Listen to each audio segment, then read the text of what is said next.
근데 요즘에 부동산 가격이 급락 또는 급등 하다 보니까 뭐 주로 급등하죠. 보니까 가격에 관한 문의가 되게 많으세요. 가격이 계속 오를 것 같은 매도인은 계약을 체결해 놓고 또는 가계약을 체결해 놓고 나중에 말로 뒤집어서 계약을 체결하지 않는다고 하거나, 매수인은 물론 이제 가격을 급락할 때 매수인이 그러겠죠. 저 매수하지 않겠습니다 라고, 좀 기다리겠습니다 라고 하는 경우가 있죠. 보통 이제 본 계약을 체결해 놓으면 큰 문제가 없어요. 보통 본 계약을 계약서 없이 작성하는 경우는 거의 없죠. 여기서 거의 없다는 말씀을 드리는 이유는, 계약은 어떤 계약이든 법이 정한 특별한 경우 이외에는 계약서와 같은 문서를 작성하지 않아도 구두로 말로만 계약을 체결해도 돼요. 그 계약의 효력이 있어요. 그지만 보통은 분쟁의 소지가 있기 때문에 말로 한 거는 잊어버리기 쉽고, 그 말로 한 것에 대해서 진짜로 그런 말을 했니 안 했니에 대해서 다툼이 있을 수 있으므로 문서를 작성하죠. 그리고 그 문서를 작성하면 그 계약서에 어떤 경우에는 어떻게 한다, 어떤 경우에는 어떻게 한다, 매매 대금은 얼마다, 언제까지 지급한다, 못 지급하면 뭐 손해를 배상한다, 계약금을 몰취한다 등등, 이런 내용들이 적혀 있어요. 안 적혀 있는 경우도 있고, 결국엔 계약서를 작성해서 분쟁이 발생하는 경우가 있지만 보통은 다 작성을 하기 때문에 괜찮은데, 가계약을 체결한 경우는 보통은 가계약서를 작성하지 않아요. 가계약서를 작성하는 경우도 있어요. 물론 이제 그때도 가계약서에 뭐 적어 놓은 대로 하면 되겠죠. 물론 이제 안 적혀 있는 경우도 있겠죠. 가계약서에 다 적혀 있으면 그대로 하면 돼요. 뭐 가계약서는 뭐 가계약금을 지급하면 본계약을 체결할 의무를 쌍방이 부담한다 거나, 또는 그런 내용이 없더라도 누구든지 본계약을 체결하기 전에 가계약금을 몰취하고 또는 배액 2배의 액수를 상환하고 계약을 임의로 마음대로 해제할 수 있다 라는 식으로 정해놨으면 그대로 하면 돼요. 그러면 별 문제가 없겠죠. 근데 그런 내용이 없거나 아예 구두로 가계약을 체결한 경우, 또는 가계약을 체결했는지 안 했는지 애매하게 그냥 매수인이 매도인한테 또는 부동산 중개인에게 가계약금이라는 금액을 지급만 한 경우 등등이 있어요. 일률적으로 가계약의 경우에는 어떻게 할 수 있습니다. 매수인은 언제든지 가계약금을 포기하고 가계약을 해지할 수 있습니다. 매도인은 가계약금의 배액을 상환하고 본계약을 체결하지 않을 수 있습니다. 등등으로 일률적으로 정할 수는 없어요. 왜냐? 가계약은 우리 법에 없어요. 그런 단어는 없어요. 그 말은 뭐냐? 가계약에 대해서 어떻게 규율할 것인지 정해진 바가 전혀 없다는 거예요. 아닌데요? 어떻게 하면 된다던데요? 어떻게 하면 그렇게 된다고 제가 알아봤는데요? 그거는 법이 없는 경우에 또 분쟁이 발생하고, 분쟁이 발생했을 때 서로 합의가 되면 문제가 없겠지만, 합의가 안 되면 결국에는 뭐 어떻게 해야 돼요? 법원에 가서 판사님한테 이거 좀 누구 말이 맞는지 좀 판단해 주십시오 라고 해야 되죠. 그러면 법원이 판단을 하죠. 그렇게 해서 나오는 게 뭐예요? 판례죠. 판례가 나와요. 판례가 나오니까 그 판례들이 쌓이면서 대략적인 법리들이 만들어지기 시작하는 거죠. 그러면서 이렇다 저렇다 얘기가 나오지만, 판례는 각 개별적 사건 내용에 따라서 결론이 휙휙 바뀔 수 있어요. 그래서 판례의 결론만 보고 나도 저 사건과 같은 사건이니까 나도 똑같은 결론이 나오겠지 라고 생각하면 안 돼요. 다르고 다를 수 있어요. 뭐 저쪽에서는 가계약서를 쓴 경우일 수도 있고, 또는 가계약서를 안 써도 문자 메시지로 가계약의 내용을 통보한 경우일 수도 있고, 나는 카카오톡으로 보낸 경우일 수도 있고, 아예 그것도 안 보내고 종이 A4 용지 하나에 적은 경우일 수도 있고, 다 달라요. 그런 게 조금씩 달라지면서 결론이 180도로 달라지기 때문에 판례의 그 법리를 일률적으로 판단하면 안 돼요. 그대로 받아들이셔서는 안 돼요. 한편, 그럼 가계약은 어떻게 되는 건데요? 아까 말씀드린 대로 가계약서가 적혀 있으면 그대로 하시면 되고, 없거나 또는 가계약서 자체를 아예 아무것도 작성하지 않은 경우에는 일률적으로 얘기할 수는 없는데, 가계약금이 수수됨으로 인해 가지고 가계약이 체결된 거로 볼 수 있을 때는에 대해서 하급심 판례들이 몇 가지 사례를 제공하고 있어요. 하급심 판례라고 하면 대법원 말고 다른 법원들을 얘기해요. 대표적인 판례가 매수인들이 나 가계약금 포기할 테니까 그냥 계약 체결하지 않을래? 라고 하는 경우죠. 부동산 가격이 떨어질 때 얘기겠죠. 그런 것들이 많이 조금 있어요. 몇 건 있어요. 많이는 아니고. 그럴 때 법원이 야, 가계약금은 수수할 때 매수인을 위한 거다. 매수인을 위한 거다. 그렇게 표현을 해요. 매도인을 위한 거라고 표현을 안 해요. 쌍방을 위한 것이다. 표현 안 해요. 매수인을 위한 것이다. 라는 표현을 쓰면서 매수인이 그걸 포기하고 계약을 체결하지 않을 권리가 있는 것처럼 얘기를 해요.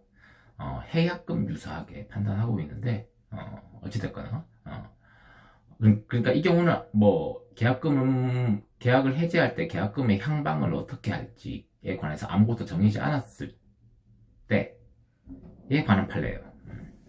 아무것도 정하지 않은 건 아니죠. 약간 그런 뉘앙스가 보이는 행동들이 있을 때 얘기죠. 왜냐면은 민법에 해약금이라는 규정이 있어요. 그거는 이제 계약금과 마찬가지인데 일반적으로는 그런 단어는 잘 모르시고 계약금만 아시죠. 계약금이 있으면 그걸 해약금으로 추정을 하고 해약금은 매수인이 그 해약금을 포기하고 매도인은 배액을 상환하고 계약을 해지할 수 있다는 규정이 있어요. 그렇게 추정한다라는 규정이 있어요. 가계약금이 수수됐다는 것은 법원이 보기에 매수인이 계약을 해지할 수 있다, 포기하고 라고 보는 거예요. 특별한 사정이 없는 한. 근데 대법원이 이렇게 판단하고 있죠. 대법원은 그러면 우선 그렇게 판단을 하려면 가계약이라는 게 체결이 되어 있어야 돼요. 가계약이라는 게 체결이 안 돼 있으면 그냥 가계약금을 주고받으면 가계약이 체결된 건가요? 아까 말씀드렸죠. 가계약에 관한 법 규정은 없어요. 가계약금을 주면 가계약이 체결된 것이다 라는 규정 없어요. 그래요? 그럼 가계약금을 줬는데 계약이 체결된 경우로 볼 수 있는 경우도 있고 아닌 경우도 있을 수 있다는 거죠. 그냥 계약금만 주고 그냥 가계약금이라는 법이 정하지도 않은 이상한 돈 이동이 있었을 뿐이다. 계약은 체결되지 않았다라고 볼 수도 있다는 거예요. 그럼 뭔데? 대법원이 얘기해요. 계약은 구두로도 체결할 수 있는데 어찌됐거나 문서로 체결을 하든 구두로 체결하든 본질적인 사항, 중요한 내용은 정해져 있어야 된다고요. 또는 그게 정해져 있지 않더라도 그걸 앞으로 어떻게 정할지는 정해야 된다고 얘기해요. 그 기준을. 대표적인 게 매매계약에서 중요한 부분이 뭘까요? 본질적 사항이 뭘까요? 매매대금이겠죠. 매매 목적물이겠죠. 매도인이겠죠. 매도인이 누구냐? 매수인이 누구냐? 겠죠. 그리고 매매대금 언제 지급할 거냐? 그리고 보통은 이제 소유권 이전 등기 의무는 그리고 인도 의무는 동시행 관계일 테니까 매매대금 지급 시기에 따라가겠죠. 특별한 사정이 없는 한. 그런 내용들이죠. 그 외에 계약할 때 지금 어떤 창문이 깨져 있는데 그 창문은 매도인이 보수해서 인도해 준다거나 아니면 매수인이 그거를 인수하고 난 뒤에 자기의 비용으로 수리한다거나 등등의 내용도 정할 수는 있지만 그런 게 본질적인 내용은 아니겠죠. 물론 이제 그런 게 본질적인 내용인 경우도 있어요. 나는 매수인이 이 부동산을 사서 어린이집으로 이용할 계획인데 어린이집이냐 아니냐 이건 중요한 내용이 될 수 있겠죠. 근데 일반적으로는 매매대금 지급 시기, 매도인, 매수인, 매매 목적물 이 정도겠죠. 이 정도가 최소한 이 정도는 되어 있어야 계약이 체결됐다라고 보는 거예요. 그럼 다시 돌아가죠. 가계약일 경우에 어때요? 가계약금만 또 줘요. 되게 웃긴 게 뭔지 알아요? 중개인들이 중간에서 장난을 쳐요. 매수인 측 중개인이라고 쳐요. 매도인이 누군지 말도 안 해줘요. 그냥 이렇게 얘기해요. 저기 강남에 무슨 아파트 몇 동 몇 호 물건이 있다, 매물이 있다. 매도인을 만나게 해주지도 않아요. 연락처도 안 줘요. 자기가 나한테 가계약금 주면 돼. 그럼 가계약 체결된 거야. 이렇게 얘기하고 자기가 받는 경우도 있고 아니면 매도인이 계좌번호만 알려주고 일로 이체하세요. 빨리 가계약금 걸어놔야지. 이거 또 그렇게 되기 전에 빨리 해야 된다라고 하면서 가계약금 붙여라 이렇게 얘기하면서 그런 경우도 있어요. 이때 매매대금 매도인이 누군지도 모르는 거죠. 그럼 매도인이 정해져 있어요? 매도인은 어때요? 매수인 누군지 알아요? 모르죠. 매도인도 모르고 매수인도 매매 목적물은 특정이 되어 있다고 쳐요. 매매대금 안 정했죠. 가계약금 만드는 거죠. 대충 뭐 이 시세가 한 10억인데 가계약금으로 1,000만 원만 빨리 넣어. 대충 10억인데 정해진 건가요? 애매하죠. 이런 경우에는 가계약 자체가 체결되지 않았다는 거예요. 그러면 가계약이 체결되지 않았는데 가계약금은 수수가 됐어. 어떻게 하죠? 나 근데 가계약 했는데 매수인 입장이라고 쳐요. 우선 나 해지할래요. 그러면 가계약금 포기해야 되나요? 근데 가계약금 포기하기 싫죠. 돌려받고 싶죠. 나 가계약금이라는 것은 계약을 체결하기 위해 준 건데 체결을 안 했으니까 돌려받고 싶어요. 그럼 당연히 중개인이나 매도인 측에서는 이러겠죠. 뭔 소리야? 너 상식도 모르냐? 계약금 준 사람이 계약 체결 안 할 때는 계약금 포기하는 거야. 상식 아니냐? 해약금일 때 얘기죠. 아까 말씀드린 대로 계약금이 수수되면 해약금으로 추징을 해요. 해약금은 매수인은 계약금을 포기하고 계약을 해지할 수 있는 거죠. 매도인은 배액을 상환하고. 근데 이건 뭐라고? 계약이 체결됐을 때 얘기죠. 안 되면 그냥 아까 말했죠? 가계약금이라는 법이 정하지 않은, 예정하지 않은 돈이 그냥 이동이 있었던 거예요. 그 원인이 된 계약은 존재하지 않아요. 그리고 법에는 원인 없이 급부라고 표현을 하는데 거기까지는 아실 필요는 없지만 원인 없이 어떤 게 이루어지면 그건 부당이득이 돼요. 원인이 소멸하면 반환해야 돼요. 즉 가계금 다 돌려달라고 할 수 있어요. 물론 이럴 수는 있겠죠.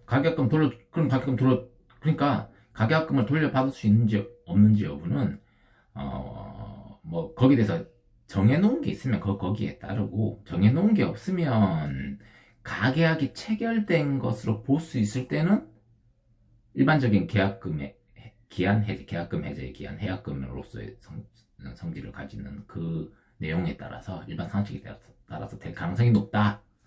근데 가계약 자체가 체결됐다고 볼 수 없을 정도로 정말 부실하게 가계약금만 수수된 것밖에 없다면 그냥 준 사람은 돌려받을 수 있는 거다.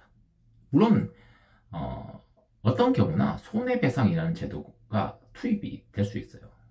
대표적으로 매도인이 그래 가계약금 좋다. 가계약이 체결된 걸로 볼 수 없으니까 가계약금 돌려줘야 되겠지. 근데 내가 그거 계약 체결될 것이라고 믿고 나는 다른 행위들을 했다. 이걸 빨리 팔아서 그 매매 대금을 받아서 내가 딴 데 돈 쓸 때가 있었다. 근데 네가 그걸 해제해버리는 바람에 내가 그걸 못 쓰게 됐고 돈을 못 받으니까 또 다시 매수인을 물색을 해야 되고 시간이 많이 걸리고 부동산이 뭐 바로바로 체결되는 건 아니죠. 해서 내가 뭐 대출금 갚을 게 있었는데 못 갚아서 기한 내에 못 갚아서 이자가 늘어났다. 너 이거 배상해야지 라고 할 수도 있겠죠. 그게 배상할 수 있는지 없는지는 또 다른 문제예요. 그래서 가계약금 그래 1,000만 원 받았어 돌려줄게. 근데 내가 손해본 게 500만 원이야. 그럼 500만 원 공제해서 돌려줄게. 이럴 수도 있는 거예요. 이건 가능해요.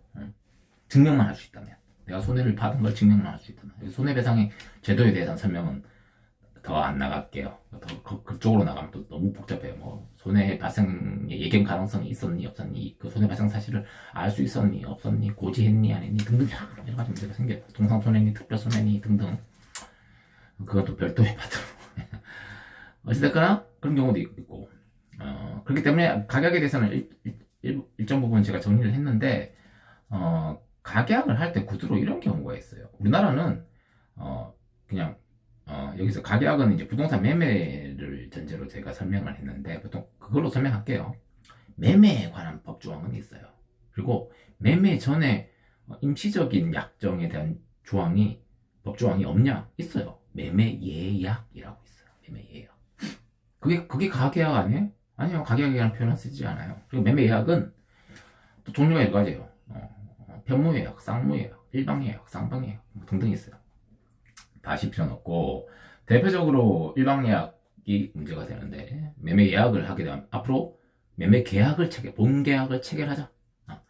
나는 매매 예약을 미리 체결하는 경우도 있어요. 오, 그런 게 있어요? 처음 봐요. 대표적으로 이거는 뭐 부동산 매매는 아닌데 기업 인수합병, 기업 매매도 많이 해요. 그럴 경우에 보통 바로 본 계약을 체결하는 게 아니고 양해각서 이런 걸 체결해요. 양해각서 체결이 아니죠. 작성이죠. 양해각서는 문서니까 MOU라고 하죠.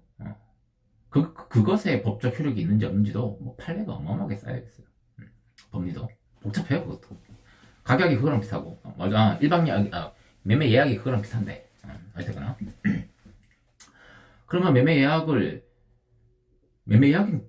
특히 일방 예약에 관한 규정이 뭐라고 되어 있냐면 매매 예약을 체결하면 그 일방 예약권이라는 권리를 가진 측이 상대방에게 본계약의 체결을 요구할 법적 권리를 가져요. 상대방이 거기에 응하지 않으면 강제로 계약 체결을 강제해버리는 수도 있고 또는 손해배상을 구할 수도 있는. 즉 가계약의 내용이 가계약금의 수수에 의한 가계약이겠죠. 그 내용 거기 계약서에 적혀있으면 좋고 계약서에 적혀있지 않더라도 구두로라도 앞으로 본계약을 체결할 의무가 있다. 누군가가 한 명이라도 요구를 하면 그런 식으로 약정을 했다면 그리고 특별히 매수인은 가계약금을 포기하고 해지할 수 있다. 매도인은 가계약금을 배액을 상환하고 해지할 수 있다. 등등의 약정을 한 적이 없다면 그 가계약 자체가 매매 예약으로서의 성질을 가질 수 있고 그러면 누구도 마음대로 해지할 수 없어요. 왜? 상대방에게 계약 체결을 강제할 권리를 가지니까. 그런 의미에서는 또 가계약이 똑같은 가계약이라는 단어로 불리지만 전혀 다른 법률 효과를 가지죠. 그러니까 어떤 행위, 가계약 체결이라는 행위 그리고 가계약금 수수라는 행위를 했다고 해서 그 법률 관계가 일률적이지 않기 때문에 각각 개별적 사정마다 다 달라지기 때문에 그런 점을 고려하셔야 돼요. 그냥 텔레비에서 오늘 9시 뉴스에서 가계약금 수수했는데 매수인이 그걸 포기하고 계약을 해지할 수 있답니다. 또는 가계약금 해제일 경우에는 계약금을 돌려받을 수 있답니다. 그런 판례가 나왔습니다. 이런 단편적인 기사만 가지고 결론을 유추하지 마세요. 위험해요. 한편 여기서 원론적인 얘기를 해야 되는데 그러니까 본계약을 설명을 할게요. 본계약에서 계약금 수수하면 계약금 매수인은 계약금 포기, 매도인은 배액 상환, 해제. 이거는 상대방에게 해제를 당하는 상대방에게 귀책 사유가 없을 때의 얘기예요. 귀책 사유가 있으면 그냥 그 귀책 사유에 기해서 해제해도 돼요. 다시 말하면 매수인이 계약금을 줬어요. 근데 마음이 변심했어. 그럼 그건 매도인의 귀책 사유가 아니죠. 매도인 잘못 없어요. 근데 매수인이 단순 변심에 의해서 계약을 해지하고 싶어. 그러면 계약금 포기해야죠. 근데 매도인이 계약 체결할 때는 이 부동산이 30평이라고 얘기했는데 내가 다시 보니 20평이더라. 거짓말했네. 또는 아주 좋은 물건이라고 했는데 갔는데 금이 쩍쩍 갈라져 있고 비가 새더라. 누구에게 잘못이 있어요? 매도인에게 잘못이 있죠? 그 매도인이 규제 사유가 있어요. 그러면 해지할 때는 계약금 포기가 필요한가요? 포기할 필요 없죠. 내가 잘못이었는데. 그럼 단순 변심인가요? 아니잖아요. 그런 상대방의 귀책 사유에 기한 해제는 그런 계약금 포기, 계약금 배액 상한 법리가 적용되지 않아요. 그리고 돌려준 돈, 지급한 돈 돌려받을 수 있고 받은 돈 토해내야 돼요. 그럼 여기서 귀책 사유가 매도인에 있는 경우를 가정해봐요. 그럼 매도인이 자기에게 잘못이 없을 때는 계약금의 배액을 상환해야 되고 뭐 그런 경우도 있는데 계약금만 받은 금액만 돌려주면 돼요. 근데 여기서 누군가에게 귀책 사유가 있을 때는 손해배상이라는 문제가 발생해요. 그러면 매수인은 매도인한테 야, 너 거짓말 했으니까 계약금만 돌려주면 어떡해? 돈 더 줘야지. 내가 그걸로 인해 손해를 봤어. 나는 이 집에 몇 월 며칠까지 입주할 계획이었는데 계약이 해지되는 바람에 다른 집을 찾아봐야 되고 입주 시기가 2달 늦어지게 됐어. 그럼으로 인해 가지고 내가 월세 지출이 늘어났어. 이렇게 할 수 있겠죠? 근데 월세가 내가 되게 비싼 월세에 살고 있어. 아니면 내가 호텔에 살고 있었어. 호텔비가 2달비 호텔비 내놔. 할 수도 있겠죠. 뭘 그걸 전부 인용받을 수 있는지 없는지 또 별개 문제예요. 제가 그냥 극단적인 예를 들었는데 여러 가지 문제가 생길 수 있겠죠.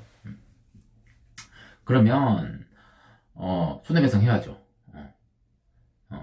그럼 어떻게 돼요? 보통 이제 해약금 해제할 때는 계약금의 배액을 상환하는 거기 때문에 계약금 받은 돈 돌려주고 또 똑같은 금액만큼 또 더 주면 되는 거예요. 근데 손해배상은 손해의 액수는 정해진 게 없어요. 그래서 손해가 발생했고 그 손해가 상대방 때문에 발생했고, 그리고 그 액수가 얼마라는 점만 증명하면 100억도 받을 수 있어요.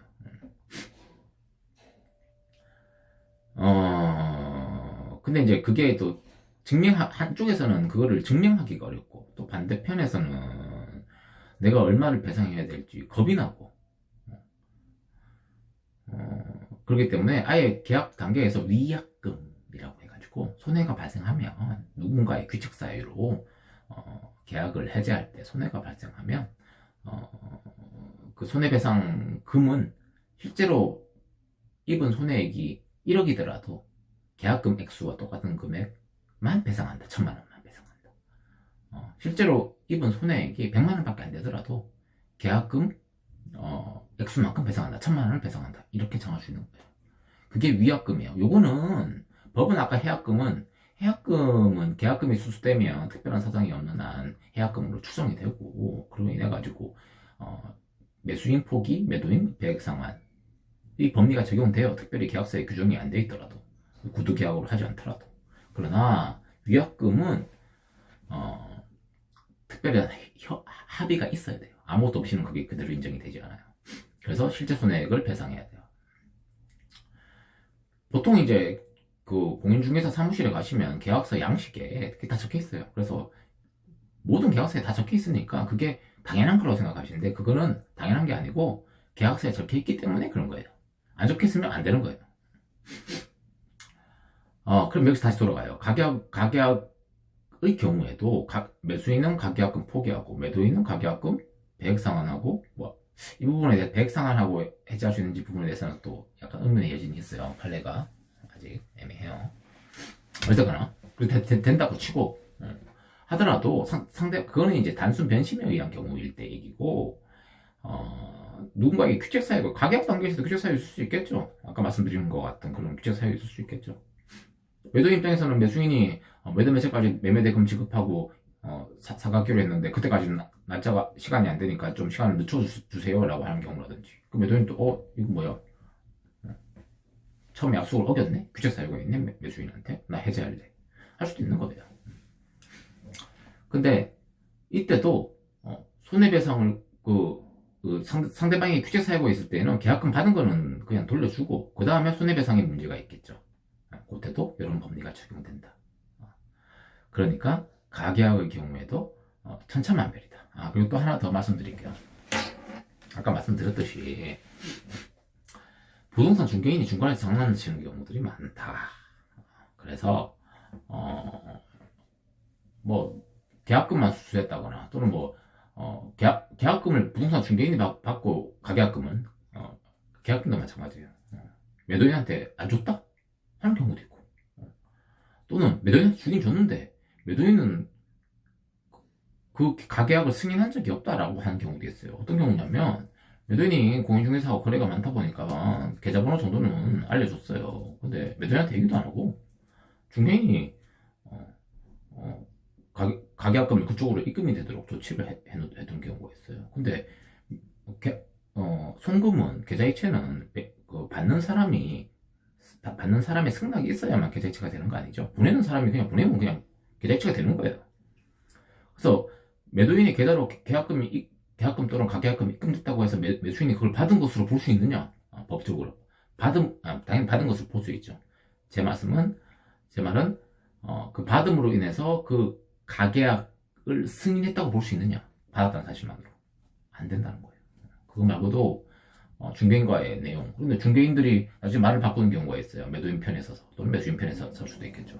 나 그거 매도인한테 얘기 안 하고 그냥 계좌번호 붙여준 거야 등등. 매수인의 계약을 유지하고 싶은데 그런 경우 있을 수 있겠죠. 불이 꺼졌다. 그래서 그럴 때는 증거가 중요해요. 당연히 매도인의 연락처를 알고 매도인한테 저 계약금 붙입니다. 계약금 붙여도 되나요? 라고 문자 메시지를 보내고, 다음 문자 메시지, 카카오톡도 괜찮아요. 다음 문자 메시지가 왔으면 상관없겠죠. 근데 그런 게 없다거나, 녹음이 없다거나, 또는 중개인이 나중에 말을 바꿀 수 있으면 중개인한테 사실확인서 같은 것도 받아주면 좋고, 녹음을 해도 좋고. 대화자 간의 녹음은 이제 통신비밀보호법상 불법은 아닌데, 손해배상 책임만 발생할 수 있어요.